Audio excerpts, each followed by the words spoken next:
Welcome back to the Director's Chair, our weekly live stream forum in which we set out to explore the intersection of the crafts of leadership and creativity. In a few of our recent sessions, we've looked at the importance of the skill and the art of storytelling and painting a picture and casting a vision. We've talked about leadership as theater and how business leaders in the boardroom can benefit from a study of the stage and the importance of the ability to perform, the ability to invoke the dramatic. We've looked at examples of strong leadership in film, where various traits are put on display in strong examples of leadership. And we've also explored how the best leaders can sharpen their creative edge and recharge themselves so as to bring out their very best, and in turn can fulfill their responsibility of bringing out the collective creative energy of their teams. A common thread, though, I think perhaps throughout all these discussions has been an indirect exploration of the traits or the skills that the most creative leaders either have innate or consciously creative or have consciously cultivated these talents that they have developed over time. So today, we're going to try and put our finger on these traits and then talk about why they're important to the makeup of the creative leader, where we've seen them at work, maybe some examples, and maybe even some of the things that we can do to cultivate these skills in ourselves, and perhaps even the life experiences that have contributed to the development of these traits in some of the most creative leaders as well. So I'll open it up here to our group. Let's talk about the ideal kind of superhero creative leader. What does she or he look like? What are the most crucial qualities of a highly creative leader? And maybe even more indirectly, or directly rather, Laura, I'll kick it to you. Let's start with I'm curious as to just kind of, in your own experience, is there a single most important trait, do you think, that's maybe more important than the others, or the first ingredient that highly creative leaders must possess?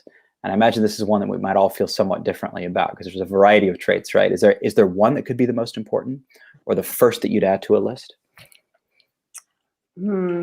That's really hard. It's really hard to pull out just one. I think if I had to choose one, and I would say that there's probably a list of a top maybe 6 or 7 that I would consider as necessary ingredients for a leader. But I think one would be resilience. And part of this is something that we've talked about in previous discussions. But resilience, I think, is the most important because it can encompass a lot of other key attributes of leadership. So, for example, leaders are not afraid. They are afraid and they act anyway. And part of that is wrapped up into resilience. And I think that's important for any type of leader. And a creative leader is going to find innovative solutions to manage that fear, right? And to move forward regardless. So I would say that resilience is incredibly important in a leader. Go ahead. That's interesting, Laura. I had mentioned just backstage before we came on, Bob Iger's new book, and I haven't read it yet. Again, CEO of Disney until just this last year, during a very creative run. And one of the traits he talks about, or quotes, I think, from the book, is actually fear of failure destroys creativity. To essentially, I think that the way that he would describe that trait being essentially courage, just having that coming out of the gate, and being, to your point, very strongly resilient in the face of failure as well. Right. And because part of that courage or that resilience, that again, I think is something that you see in all leaders, is they are not afraid to challenge the status quo. They're not afraid to do something that no one has ever done and that might be met with criticism or resistance at first. And when you think about all the great innovators, how many accounts have you read where people told them, you can't do that? Like, that's not possible. And they did it anyway. And if you look at social change throughout history, not only in the United States, but globally, it always starts with someone who's willing to step outside and talk about the things that are uncomfortable and bring to attention things that no one else has the courage to address. And so that kind of also rolls up into this and is quality of leadership. I like that, Laura. I think that would certainly come at the top of a list that I was trying to think through that this week. A streak of unorthodoxy, perhaps. Yeah, I like the way you put that. A willingness to, and I can't take credit for that. I think I read that somewhere, maybe of David Ogilvy, perhaps. But yeah, certainly a little rebellious streak is critical. So, Brian, Absolutely. do you have thoughts here? I can see the wheels turning there. What would you put at the top of the list? Sure. I love what Laura's talking about in terms of resilience. And in addition to that, it's really creative, great leaders help lift people's heads and help them to think a little differently. And I'll give you an example. One of the greatest leaders I've ever been around and met was my high school theater coach. His name was Chet Brown. He had been this coach for 40 years. And he was the first person to introduce the notion that there aren't really that many new ideas in the world, but you need to put your own twist on it and think differently. For example, we were preparing for a big acting competition. I was looking for a piece to compete with. And he said, I want you to do Death of a Salesman. And I said, Mr. Brown, everybody does Death of a Salesman. And then he said, but they haven't seen you do it. And that carried, and I ended up going to state finals and everything else, but I put a different slant on it. But that's not the point. He's the first person to teach me, and then I've taught that forever, is that there really aren't that many unicorns in the world. That's why they're called a unicorn. And it's always some variation of someone else's idea or poem or movie, but they haven't seen you do it yet. And so he just helped me think differently. And I think that great leaders have a tendency to do that. No, thank you. I love that was this your high school? High school theater coach. So Chet Brown, he taught theater at Allen B. Shepherd for about 40 years. He was state champion, speech team coach, and theater coach, and he put on amazing productions. But the impact that he had on thousands of students' lives, and then therefore tens of thousands of lives, because of that theater and speech team program was just really amazing. He helped all these kids in their formative years think and do different things and lifted their heads and understand that their abilities were different. But it was just about the ability to think different. And watch Ron Howard. How many different movies about Apollo 13 can be made? But he made, I don't know how many, 2 or 3, but they're all different, unique. How many different movies about war and be made, boxer show, but he does it in such a unique, different way. So just leaders help people do it their own way and inspire them to do things in their own creative way. I like that, Brian. Perhaps we all know that on some level, highly creative leaders are able to innovate because they see things differently, but they have to, or creative people do. Creative leaders have the ability to help others change their perspective and look at things differently. I think that's the most powerful thing. It's not that creative leaders aren't necessarily those that see things differently or have a different vision or even fearless, but their ability to see unique abilities and different things in others raise that. And that's what Okay.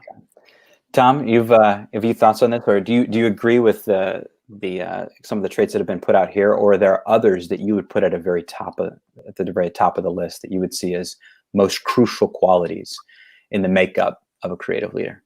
Yeah, I mean, I agree a lot to what Brian said, and that, it's all about me, myself, as a leader. Just use me as an example.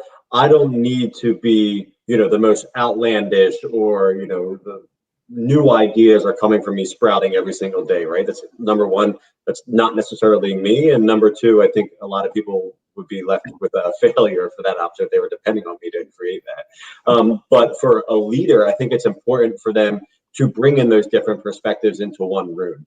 And the beauty of it is when you bring in these different perspectives, it's not a pretty process to say, right? It's not, sometimes you have conflicting ideas, different perspectives, strong points of view. It's the ability of the leader to, number one, as cliche as it sounds, is create a safe place. At the end of the day, people aren't throwing out ideas because they hate your idea, right? They're throwing out ideas because they have a shared end vision of what we're getting to.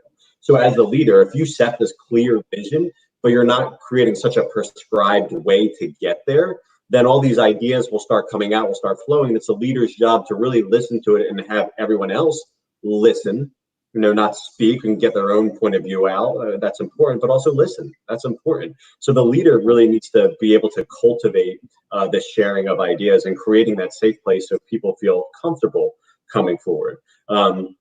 So a big thing of what Laura said was encourage that risk taking. That's incredibly important, but it's also increasing that connection and that collaboration. No silos. People need to feel like they can share something, and that they're going to be heard. And as part of that, that empathy part that we were talking about last week.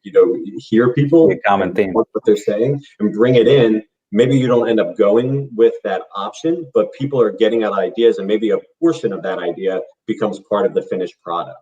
And so the leader, not necessarily, as I mentioned, doesn't need to be that person who's throwing out these outlandish, crazy things, but is able to cultivate it, which I think is ever the more important because it's not dependent on one person. So Thomas, maybe said another way, and you and Brian and Laura have even have all touched on this. There are creative people, and then there are creative leaders. And the leaders of creative, or the most creative leaders, they're not the ones from whom the ideas are coming necessarily, and probably not. But they are able to identify the right mix of people to bring together into a place in order to cultivate the kind of environment that is going to be a highly creative environment. And then they know how to create the conditions necessary to bring out the best in them as they go as well. And there's something that John said that was so powerful, and that is sometimes it's overlooked. Great leaders create a safe place. So all too often, we've all seen the movies before. The man or the woman, typically, whatever the case is, always has to be the smartest person in the room. Mm-hmm. And that's a killer. And it's a company killer, it's a team killer. And a really strong leader does, as Tom just directed, makes it a really safe place for people to share. And that's where the ideas come from. But I don't know that we often think about safety, leadership, creating that really safe and / trusting environment. I think Tom's right on it. That's so powerful. Well, if you think about what Laura brought up in her initial comment was that fear of failure. What worse way to set up an organization for creativity if you're going to make it increase that fear for people to fail, right? If you don't have that safe place, then people are not going to come across with these ideas because the risk of failure or the risk of being accosted is so high that why are they going to even try, right? And so there's a point in that, and I don't want to say, you need to throw out ideas in every step, 100% no, but during an innovation phase, absolutely bring in all these different ideas. But then obviously when you start to commercialize something or do Six Sigma and you need to, standardize, obviously there's no more room for this creative thing to come in. And so as a creative leader, you need to understand when to engage that creativity and when to potentially turn it off because it's, the creativity brainstorming session has all come in and now you're really trying to push it forward. And so really it's being able to turn that on and off for yourself as well as your team. Self-management. Okay. Go ahead, Laura. Sorry, I was just going to say, so one of the top 7 traits I'd written down, I want to see if you guys agree if this is what we're discussing, is I had thought creative leaders are inclusive. So inclusivity, right? The ability to be inclusive, to cultivate inclusiveness. And I think that's what we're discussing here, but I'd love to hear your thoughts because when I was thinking of it, it's what we're discussing now, right? So it's engaging everyone around you, right? The ability to motivate, to cultivate empathy and sincerity and courage around everyone, around the collective. But then I was also thinking of it in terms of leaders are inclusive in the sense that they can pull from other disciplines, right? Or they can pull from other types of thought that maybe aren't even necessarily within the group, but that they can incorporate that and integrate that into whatever it is that they're trying to lead for. And so that kind of holistic approach that acknowledges other industries or other types of thought leaders or other ideologies, that all helps to bring in that diversity of thought and that inclusiveness that is so powerful in leadership. Laura, I really like that. And I'm seeing I'm writing these down as we're going. And I'm seeing a a connection between all of them. And I think, at least in my view, they kind of one flows into the other. And I think an example there being, if we were to mark as a trait the ability to be inclusive or inclusivity, that is necessary to create a safe place, right? Absolutely. If you're not open to be able to see those connections and draw people in, people are not going to be comfortable to share. And you've got to be able to see the connections between different disciplines too. Mm-hmm. I think that makes a lot of sense. I hadn't thought about it that way before. Laura, there's an incredible book that highlights exactly what you're talking about, and I just would love people to, even if they don't have, it's a thick book, so if you don't have time to read it, understand, but definitely do a little bit of research on it. But it's called The Best and Brightest, and it's about JFK's cabinet that he created, and it was supposed to be by incredibly bright individuals, very, very smart, and like the all-star team of cabinets. Problem was, they were all the same. They all thought exactly the same. And then you had these disasters like the Bay of Pigs and things of that nature, the Cuban Missile Crisis. And the problem was that they didn't have that diversity of thought. That creativity wasn't alive. And so it's a great book to kind of read about, confrontation is not always a bad thing. Confrontation is a good thing. It brings out different ideas, confrontation in the sense that it is inclusive and it's understanding and it's safe, right? Everyone understands that end vision of what we're getting to, but, great minds don't always think exactly alike. That idiom is not always 100% true, especially when it comes to, creative leadership. Creative tension, right? Sure, absolutely. Creative tension. Brian, could I ask you to comment on that? I'm curious because we've talked about the importance of tension in the creative process and tension on stage and creating some of that too.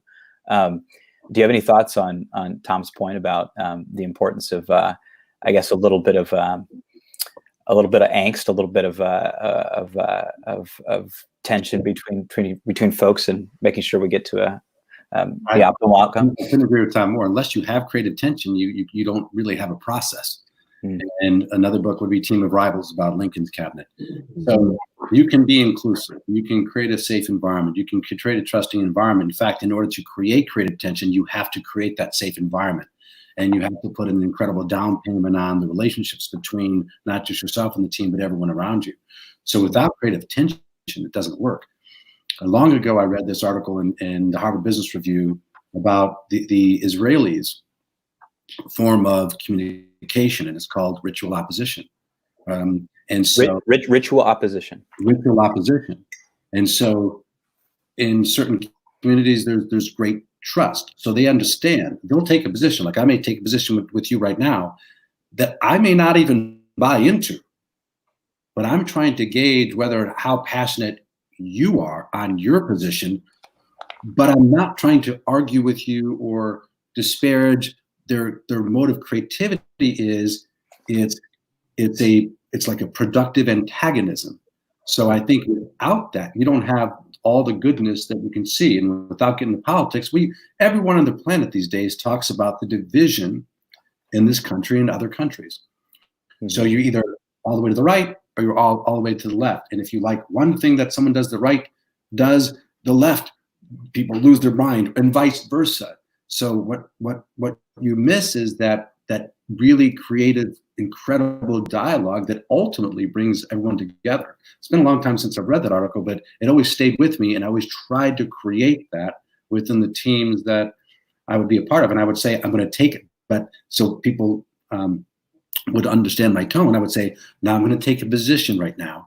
It doesn't mean that I agree with the position I'm about to take. And I wanted to create that safe environment so people can debate and argue with me. So back to inclusiveness, you have to have that. And you also have to have, that Tom pointed out, you have to have that creative tension. You have to have that, or it's not interesting. And if it's not interesting, it probably isn't worth doing. I like that. So ritualistic opposition and productive antagonism. Sure. I'm gonna take those away for that. I'm building a reading list as we're going here too. Thank you guys. I appreciate it. Me too. My wife keeps saying, Brian, you buy all these books, but it seems like you're just moving them around the house. But I'm moving them and I'm reading the back as I move. So yes, I got this giant growing reading list, but that's great. This is totally off topic, but I love going to people's homes and visiting their bookshelves.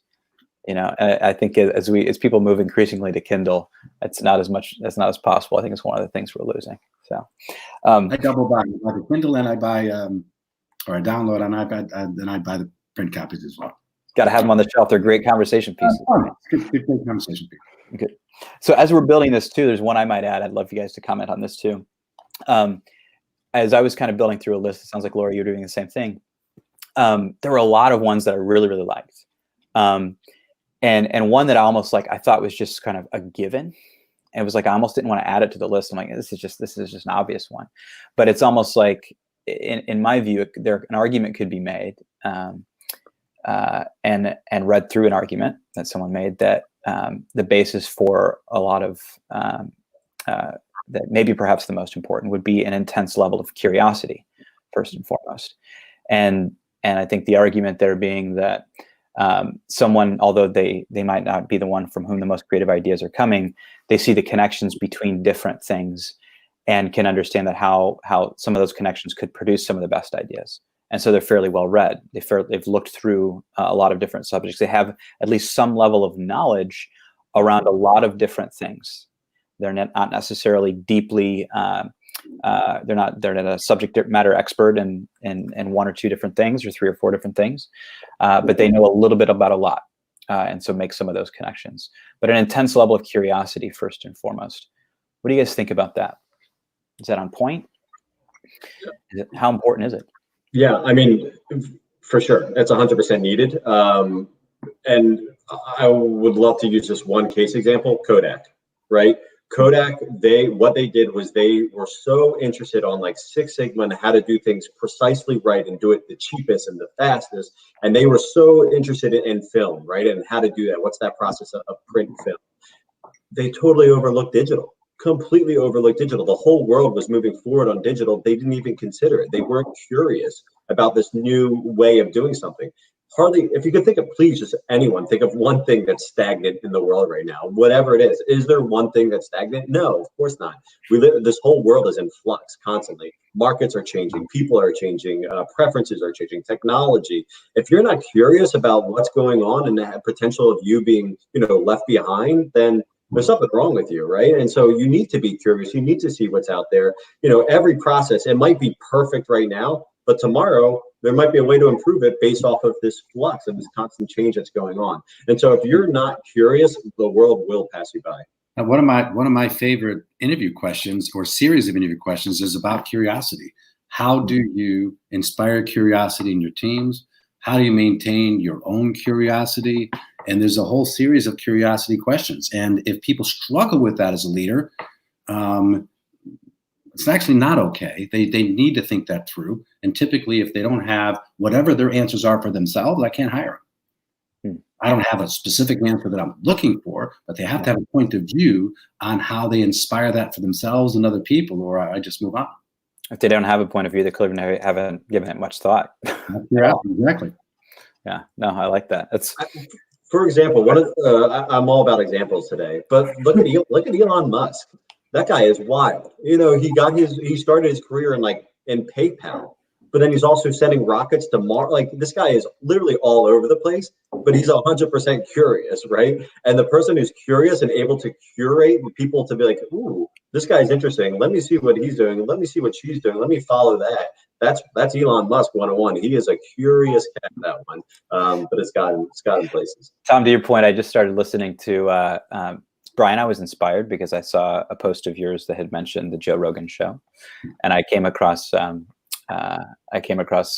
Musk's recent interview there. It's like 2 hours long. I've only gotten like 20 minutes into it, but it's already quite an interesting listen so far. But that's good. Speaking of, I'm going to add another book to our reading list today that we're building. Which I haven't yet read. It's just on the shelf. It's a little dated now though, but is Ashley Vance's biography on Elon Musk, which will be an interesting one. So we'll see. I think I understand this theme of Joe Rogan. So Joe Rogan is the top podcaster in the world, and he just signed a deal recently with Spotify for $200 million. Yep. And so if you know something about Joe Rogan's history, he started out as a comedian, and he started out on a sitcom, I think 20 or 25 years ago. I think it was talk radio. and you're quite a straight man. And then all of a sudden you see Joe Rogan on some silly reality TV show. And then all of a sudden you see him commentating, because he's also, I think, a black belt in jiu-jitsu. And then you see him commentate. Now he is the premier commentator for the UFC. That's called the Ultimate Fighting Competition. And then he started this podcast years and years ago. And the thing about Joe Rogan, he didn't start a podcast because he thought he was going to do a $200 million deal with Spotify. And he was already doing really well on the show. He's just a curious guy. He's really smart. And then when you listen to his podcast, he doesn't talk a lot. He's really just curious. And because he's approached his world in this very curious way, he's created millions and millions of jobs. I mean, tens of thousands of jobs. And he's in some ways helped to create an industry, and podcasting for others. He's helping to show the way. That's all because he was curious. I'm going to be listening to this podcast a little bit more, and maybe looking back on a little bit, but that's good. I'd love Laura, go ahead. Yeah, I was just going to say, I want to pull on a little bit of a different thread with curiosity, but I think it ties into what we were discussing previously with inclusivity and some other leadership traits. So the reason I think curiosity is so important is because you have to be curious to want to hear the opinions and ideas of other people. Mm-hmm. A curious mind is going to be inclusive. A curious mind is going to want to understand other ways of thinking, living, being, doing. And that is absolutely essential in leadership. It is essential to be a global citizen. It is essential to be collaborative. It is essential to cultivate empathy within the collective. So to me, curiosity is the creative construct, I guess, of critical thinking, which would be the cognitive construct, right? So critical thinking is absolutely necessary as an ingredient for the ability to lead, because it is what is necessary to listen to other people's opinions, or even to propose an opinion that you don't necessarily believe in, or an idea that you don't necessarily believe in, just to engage in dialogue, just to get people starting to think about another way of doing, another way of being. And so to me, curiosity is an impetus for inclusion, for diversity of thought. And that is then what allows for innovation. I'm a very black and white person, Laura. So I think of like curiosity, right? And so like, if this is white, what's the black of curiosity? Like, what's the exact opposite? And so the opposite, the antithesis of it would be, myopic or very egotistical. That like, you don't need to hear anything else. Very insular. You have all the answers. Somebody brought up, it's in our chat, but somebody brought up Blockbuster. They were pretty big, right, in the movie industry, and video sales, a cassette, if anyone remembers what a cassette is. But what they had the chance of buying Netflix. Reed Hastings went there and was trying to sell to Blockbuster, and he got laughed out of the boardroom. It was like $50 million. Now Netflix is one of the most admired companies in stock markets through the roof. But like being that egotistical and myopic and very insular, we have all the answers, and not being curious of what else is out there. Boy, that's a recipe for failure. Good call. Great example. I'd love to come back to maybe some other examples, Tom. You're full of examples today. I know we're going to find some others. But before we do, we're going to find some good ones. I know we are. But as we were going through this, Laura, and as you were talking, I was starting to see some more of the connections between just the list that we've cultivated so far. So I want to try to kind of walk through this list briefly and try to make some of those connections, and then let's talk through maybe some examples of maybe of some leaders that we've seen who have been highly creative, and maybe where some of these traits have been evident with them, or maybe even others. But we talked about maybe curiosity being or intense curiosity being the fundamental first and most important trait, being able to, the reason being that you can see some of the connections between different ideas, first and foremost. Laura, to your point, if you're intensely curious, you will naturally be inclusive. You will draw others in. You will then therefore be able to create a safe place that we talked about as well, where people will feel comfortable challenging ideas and coming up with discussion. And if you have a safe place, you're going to be able to create creative tension. You'll be able to have that productive antagonism that Brian talked about. And if you have that productive antagonism, you're going to have the most ideal environment or conditions for creative thinking to take place as we go. So I think like one of these kind of builds on the other as we go. But maybe one I might add to this list and see what you guys think, and then let's maybe talk about some examples of leaders that we've seen who've demonstrated some of these, is an intense level of optimism too. And it's sort of a natural quality in any leader, but it's one that I think most often comes up because if we're not in optimistic sorts of environments in which we have a belief that we can overcome, people are not going to be excited to try to be creative, try to overcome things as well. First, what do you guys think about that? And then do we see any examples of just really creative leaders from history or that we know who have demonstrated some of these qualities as well and others? So I'll put it out there. Well, there's a leader that is my favorite, and people who know me well, I say I've learned just about anyone can learn everything about leadership through her.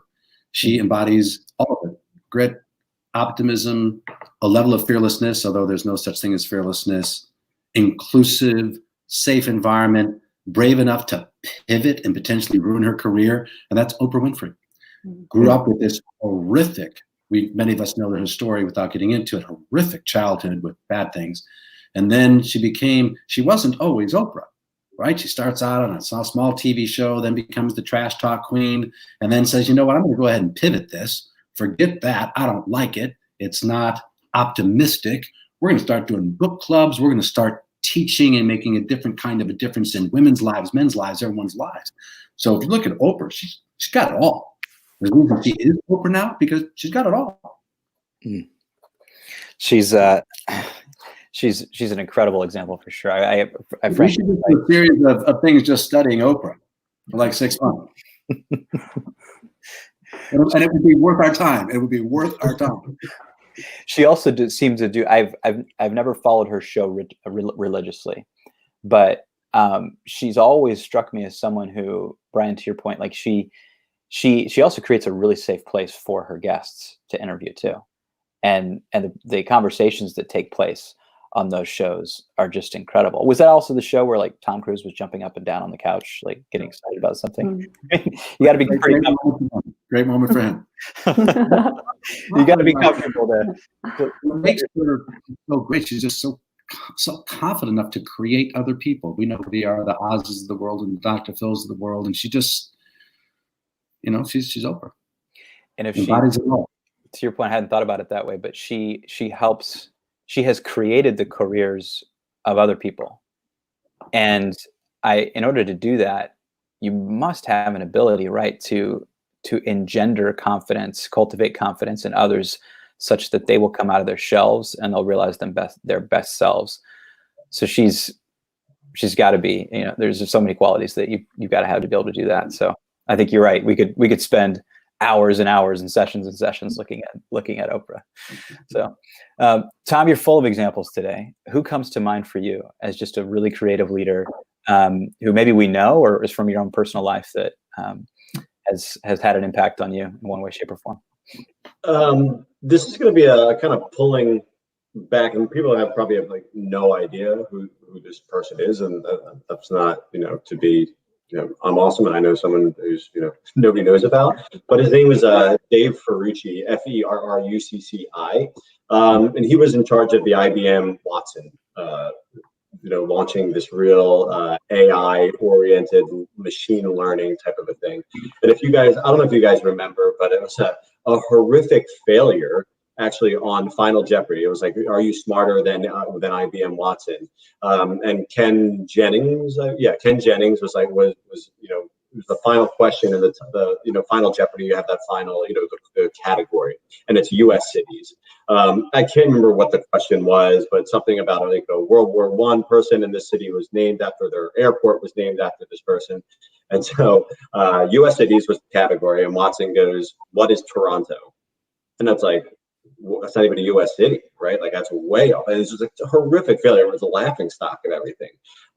But what Dave Ferrucci did after that was really think about how do we rebuild this machine and bring in, linguists. It's not just like the way software was built was very mathematical, and you're really trying to solve a problem, and it's very process oriented.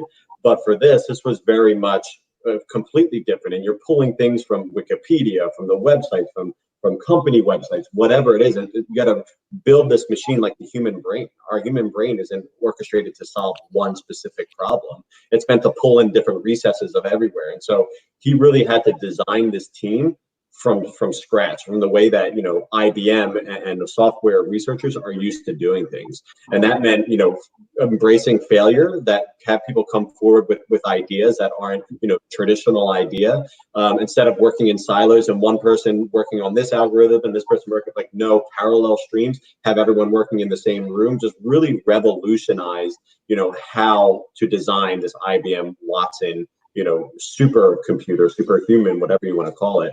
And then it's just had drastic success since then. Obviously, there's still some areas of weakness and things of that nature, but has really revolutionized AI and how we're using it in business and medical and different things like that, not just Jeopardy. But he would be just a great example of, failure on a huge commercial stage, and then having, the ability to pick yourself up, pick your team up, and then recreate processes to make something better.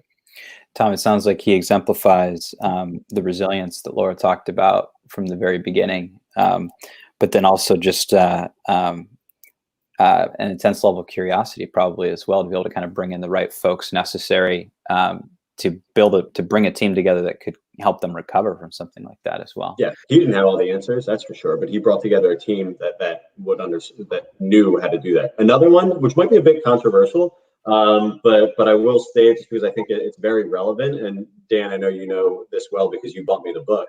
But that would be Principles by Ray Dalio. Mm-hmm. And the reason why I put him as a creative, this guy, he's very interesting. He's a very, very interesting guy. And he brought forth this thing called, radical transparency. And people really need to feel comfortable in criticizing other people and praising other people, and really giving your true, honest self in every situation. And some might, say he's gone too far or whatnot, but the ability for people to say, hey, Tom, you are weak in your conceptual thinking, but that's okay because you're an incredibly analytical person, and that's your strength. So when we're, trying to build this process out, Tom, you do this analytical part. We'll bring in Laura, who's a little bit more, conceptual thinking and can bring in different ideas, and your pair together is going to be, outstanding. But then the other option for that would be, you're not honest with me, and you go, hey, Tom, can you please help build this? And then it's like, okay, I'll help build it, but what are my strengths? What are my weaknesses? Where are my blind spots that I don't know are even there because no one's telling me? And so, you're not bringing out the true potential in your people if you're not honest with them. And that goes back to last week on, with the Devil Wears Prada, right? And being very, direct, but coming from a good place, right? You're not accosting someone. You're not berating them. You're telling them, you're being stern, but giving them, the information that they need to be a better version of themselves. Yeah. And so I think that Ray Dalio would be incredibly interesting, maybe controversial, but a very interesting and creative type of individual, and grew the world's largest hedge fund. Tom, you do not disappoint. You are full of examples today. With Ray Dalio, I imagine just like, again, I have to admit, I haven't read the entirety of the book yet myself, but I have the book. It's being moved around my house as we speak. It's a critical one, right? It's also a beautiful literally on my chair this morning when I woke up and I was like, oh, I could probably Watch CNN or something. He does have an app, which I have. What's that? He does have an app, which I have. Yeah, the Principles app. Yeah. The Principles app. But Tom, to your point, like I'm fascinated to read, and I'm curious as to whether or not you've reached this portion or if this, how much of this is covered in the book, but how Bridgewater has over time intentionally developed a culture that has such a culture of like very critical feedback, where that's just expected and people don't take it personally. And it's just the expected norm. And just kind of what that is produced over time. I know that our team's had a little bit of exposure to that, and it's I think I gather refreshing on some level as well. But that's yeah, and of course there will be some bad actors, right, that you bring on board that totally misread what radical transparency is, right, and they take it more as telling people, you know, you're bad at here and you're bad. There's 100% bad apples everywhere, but in that radical transparency, you're able to identify who those people are and say, you know, either, you know, change your ways because this is not the right interpretation of principles, or maybe this is not the right place for you, right? But you're only going to get that out by being direct and by cultivating that. Yeah. I think it even goes beyond that. It's actually incredibly generous to have radical transparency and candor. So Jack Welch was Forbes magazine CEO of the century. We all know that he ran GE for 25 years or something along those lines. And in his books, he always talks about, he doesn't say radical transparency, he talks about candor. And what he talks about in terms of candor and transparency is generous, because what you don't want is someone to wake up 20 or 25 years later in their career and they were never really told what their great strengths were or what their performance actually was. It was good enough. Then they wake up 25, 30 years in with one company. The world changes, like a pandemic, and sometimes they're the first ones to go and they don't know why. Because no one really was radical enough or cared enough or was generous enough to be direct with them. Radical transparency, candor. Same thing. Absolutely. To your point, it sounds like, and then Laura, I imagine you have one or two really good examples here as well. But Brian, to yours and Tom's point here, it sounds like a quality that we need to be adding to our superhero list is a degree of directness, or just transparency, or just someone who's comfortable being candid, especially and often, but especially at very, very critical moments where people need to hear things. It goes back to trust and safety. People can't just wake up and say, "Oh, I'm going to tell everyone everything on my brain." You have to earn the right to be radically transparent with someone. You have to earn that right. But once you earn that right, it's transformative. And if we tie it back to some of our others then from our list, you know, being inclusive, creating that safe place over time earns you that right with your team. So, Laura, what you have an example or two? I do, but I actually want to just really quickly touch on candor and the importance of that. So I think that that's key to human development broadly, right? Because think about how you raise children. Think about how you parent and how you educate and how you coach. It is through redirection. It is through lessons learned. It is through learning from failure. It is from learning to not have a pity party, right? To take onus for mistakes, to learn from mistakes. And so like that should continue throughout the lifespan of an individual. And so I think that is caring, right? Because when you care for children, you don't just let them do whatever. You redirect and you give them that candid feedback because you care, because you want to develop them as human beings. You know, like one thing that I consistently think of when working with children is the goal is to set them up for success. That's the goal, like set them up for success in life. And that's no different in an organization. That's what you should do with your employees. And that is part of leadership. And what's interesting about this topic, Laura, is we also read and we see parents, this is what's all the rage is everyone wins a trophy. Right. So it can be very difficult for parents to be very direct with their kids. You're great, you can do anything instead of these specific skills. Same thing with the teams that we build. It can be equally as difficult to be direct. And we hope that parents are focusing on their children's strength. We hope that they're getting that level of candor. Oftentimes we see in our own neighborhoods that it may not be true. Yeah. Yeah. Can actually, well, let's follow this thread here for a second, just on traits. And if we have time, maybe we can come back to another example. But I'd be curious too, like on the opposite, maybe not quite the opposite side, but we've got candor and directness, and again, with the best intentions in mind, Laura, to your point. Was reading through David Ogilvy's list that's off-cited, and there are a few qualities that he adds to the list that maybe are not as obvious to creativity in general, or maybe even to some of the other conversations we've already had. But one of the qualities that he has listed there is a sense of humor. And I'd be curious just as to thoughts on the importance of that to the creative leader. Why is a sense of humor important? I mean, you've got to be incredibly candid. That can lead to that can lead to some tension. Why is humor important, or is it at all? So, thoughts, Laura. We were on you. Yeah, I think that humor is absolutely important. But when I think of leaders across history, present time, globally, not everyone who's a great leader is necessarily humorous. Mm-hmm. So to me, it would be a nice to have versus a must have in leadership.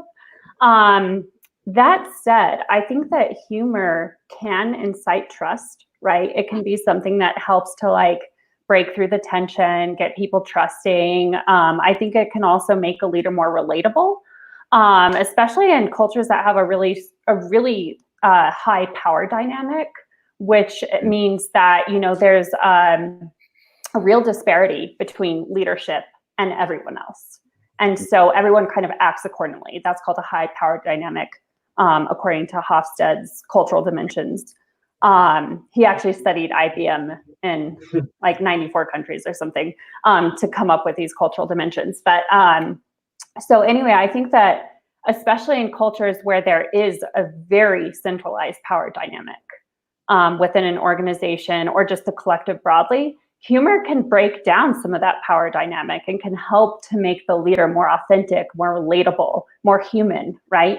And that can inspire trust. I think it can also be important in times of crisis or other really negative situations to just put more of a positive spin, bring in that optimism.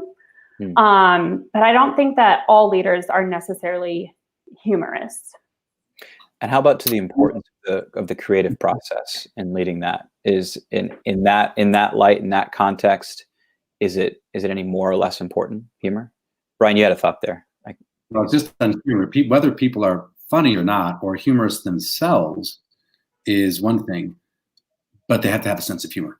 And I think it was Maya Angelou said that I don't trust people who don't laugh. And so you have a sense of humor, and we've all seen those movies too, and we've either worked for or been around leaders who are humorless.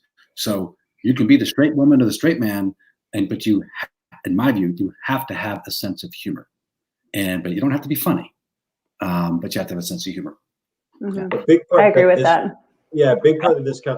First point, Laura, 100% agree. Authenticity in a leader is number one, right? Don't try and be funny if you're not a funny person, right? Don't try and be funny because it's just not going to be authentic or genuine, and that's going to turn more people off than it turns on. But the second part is humor is a great way to to stop that fear of failure. And I'll use an example, not related to business, but my girlfriend, we went skiing this past winter and she wiped out. And when I say wiped out, she it was not okay, right? Was it your fault, Tom? Yeah, it probably was. But and she was to the point crying, she hurt. She was hurt. But now when we look back at it, we laugh at that situation, and how I come up are you hurt? Are you injured? Was the first thing that I asked her. And when I found out she wasn't hurt, then I was like, okay, now we need to figure out how to get down to the bottom of this mountain. Let's do it. She's like, that's not what she wanted to hear, right? She wanted me to coddle her and be like, hey, we'll be okay, whatever. But the funny part is we laugh at that now, right? But now she's back on that horse. She's not afraid to ski, and she realized that okay, I failed and I fell. But I can laugh at that now because I learned a lot from what happened, and I learned not to cross my skis anymore. And so that's not going to happen. You're able to laugh at it now as long as you're able to learn from it, right? And so I think that, humor and being able to, laugh about something post facto. I'm not saying laugh at huge blunders, right? I mean, you got to use that sparingly, but it's a good way to take down those guards and realize that we're not robots, right? We're not going to do everything X and then Y and then Z and just all in order and sequence, and everyone's happy doing it. Like, no, that's not how life works. Like, we are people, and we need to show that we are like humorous and we can learn from what we do, and it creates that feeling of friendship, of openness, of authenticity. This is such an important issue. If I can just another moment on it, Daniel. Let's spend our time. It's how Laura started the whole conversation about inclusiveness and about knowing your strengths. So if you're not a leader who is funny, but you know the value of having a team, then you hire for it. Hire for additional color and have the confidence to bring that in. So it's a really important issue because it goes smack to the notion, as Laura put it out at the outset, of inclusiveness. Yeah. It's I was reading some article on this recently, struggling to remember what it was, Brian, but to your point, like even knowing what you might need to break the ice in a room. And I think we were even, this maybe even had been, I know what it was now. It wasn't an article. It was one of our partners here at NC Growth who had talked about in their creative process, they knew sometimes they needed to have someone in the room that would help to facilitate a lighter tone, and that it wasn't even necessarily someone whose role or position was necessary for that discussion, but just having them there help to create the right conditions and the right recipe for the kind of discussion that would lead to a productive outcome. And so, like, hiring for that and also assembling teams in that way as well. So it's create a yin to the yang. That's right. That's right. You got to balance people out a little bit. And you only get there through radical transparency and knowing your strengths and weaknesses. That's right.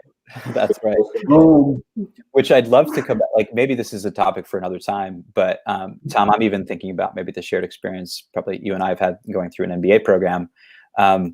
In many cases, like you've got an administration at the school who you've got all sorts of teams, the whole programs, team taught. You've got groups that you're working in, and you start out with like a cohort group of, in many cases, like 4 or 5 people that you do a lot of your work with at the outset.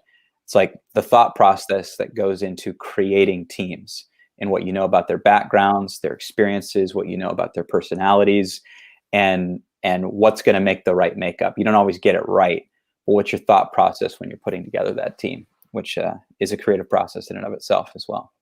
So.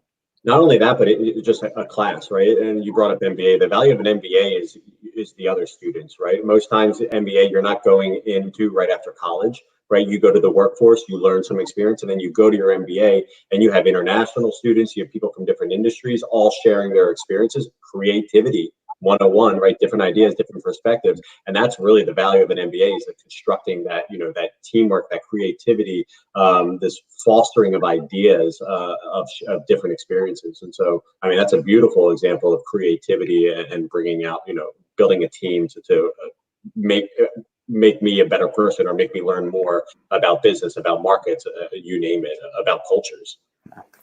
Which I think, so we're starting to run out of time here, but what we will do is come back to that topic, I think, of building teams and what it takes to do that. I mean, Brian, I know you've built tons of teams as a multi-time CEO, and just kind of the thought process about what you hire for and what you put into a room to create that optimal environment. That's truly conducting an orchestra.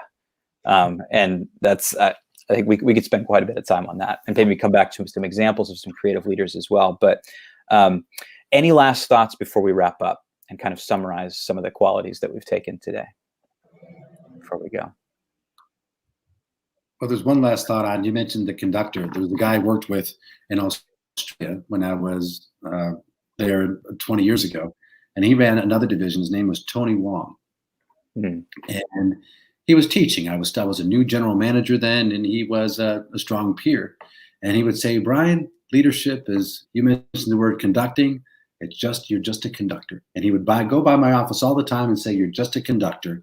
And he meant conducting, the kinds of people that you're bringing onto your team, your all the things that a great conductor does, create momentum and moods and all those things. So just what you said just struck me, Daniel. So beautiful. Well, it may have something to do with the fact that I recently watched the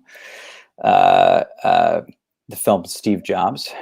It was an adaptation of Walter Isaacson's, a beautiful adaptation, actually. I thought, underrated film, in which there's an example where they draw in sort of, I think Steve Jobs was quoted as saying, you know, in answer to the question, what do you do? What do you, like, you don't play, you're not an engineer, you're not a software designer. Like, what do you contribute to the process? It's like, I don't play that instrument. I play the orchestra, and create those conditions, which was, was portrayed as a little bit arrogant to say something like that, but there's a lot of truth in that. Closing thoughts, creativity is not a solo act, right? It's 100% not a solo act. It is that orchestra. It's creating that environment for other people to contribute, right? We're not asking for leaders to be the most, outlandish and blue sky thinkers. That could be part of it for sure, but it's really creating that orchestra and that team of individuals of diversity of thought to bring that creative, genius to a team, to a business. Really important point, Tom. It's like, and to Brian's point, the most creative leaders, the best creative leaders, conducting that orchestra is a very selfless act. They're putting the spotlight on other people and creating the conditions for them to shine and really, really impress. And it's a very good example. Laura, is there any last thought before we wrap here? No. Well, I mean, one thought I had is I feel like we are a great example collectively of diversity in thoughts. I mean, if you look at the different examples of leaders, and mine was Bob Dylan. So how different we all took the same question. But I think we all kind of pulled at the same threads. I mean, for me, it was, a lot of what we discussed relating to Bob Dylan, and he's intensely curious. He asked big questions about what was currently the state of things domestically and globally, that inspired. He pulled from political, social, literary, and philosophical influences. So that inspired thought and curiosity through a broad audience. So, so I think this whole discussion was just an example of being curious and of diversity of thought, and how it, even diversity of thought transcends kind of the same outcome. Amen. So as we're wrapping up here, and I'll kind of come back to maybe where we'll go next time, but Brian, I want to give us a bookend here. You talked about your high school theater prof as a really great example, and I'll invoke the same. My college theater professor is retiring this year, and Dr. Paul Patton is his name. And at the time, I think I mentioned this in one of our earlier sessions, I had no notion of sort of the practical connection between theater, the arts, and business. And I realized, like, years later, and thinking through my own college experience, my time under his direction on the stage was some of the most practical, useful, formative experiences I had in any class throughout my collegiate career, undergraduate or graduate. And what he did, and Laura, you helped to crystallize this for me in this conversation, was he created a really, really safe place for everyone to give us a lot of comfort with really going toe to toe with one another on the stage and create a lot of creative tension. I mean, Brian, I loved your phrase on productive antagonism. Like, we would challenge one another. I came out of my shell during that period, and that was due to Dr. Paul Patton's leadership. So he's a good example of a lot of the traits we discussed today. But in closing, again, we talked about intense curiosity, making some of those connections, right? We talked about inclusivity and the ability to create sort of a safe place for people and draw people in. We talked about resilience and courage in the face of failure as well, which is a very common theme. We talked about a streak of unorthodoxy as well, and just a kind of a sense of rebelling against the status quo. which will, of course, produce some really, really great critical thinking and a highly optimistic approach to challenges as well. But and also candor. That was not one I was expecting as much in this discussion. I think that that radical transparency, Tom, you talked about, that candor, and Laura, to your point, being so important to the creative process and to just human development in general, is a really good example. We also came away with some good reading for next time. So I think the best and bright, we talked about this, like the best and brightest, and I think Team of Rivals, Brian, to your point, those were two of our I think 4 reads that came out of this session. And those are really appropriate ones too, because they focus on team building, right? And bringing the right group into the right room, which is what we'll talk about next time as well. A lot of reading this weekend. I'm going to have to go get more wine. Be good. If you can get on the beach right now. Good. Well, thank you guys. I always have a good time with these sessions. And thank you all for joining today. Just as a reminder that we've got content on our sessions here at 11 a.m. Eastern on Tuesday, Wednesdays, and Thursdays. And we'll be back again right here next Thursday at 11 a.m. with the Director's Chair. So we'd love to see you then. Hope you guys have enjoyed the discussion. I certainly have. I love to. I'm a few hours behind East Coast, so I love to start my day out here with this. And so if you've enjoyed, please hit that like button, subscribe, and we hope to see you next time. Thank you for joining us today. You guys, enjoy your weekend. Thank you.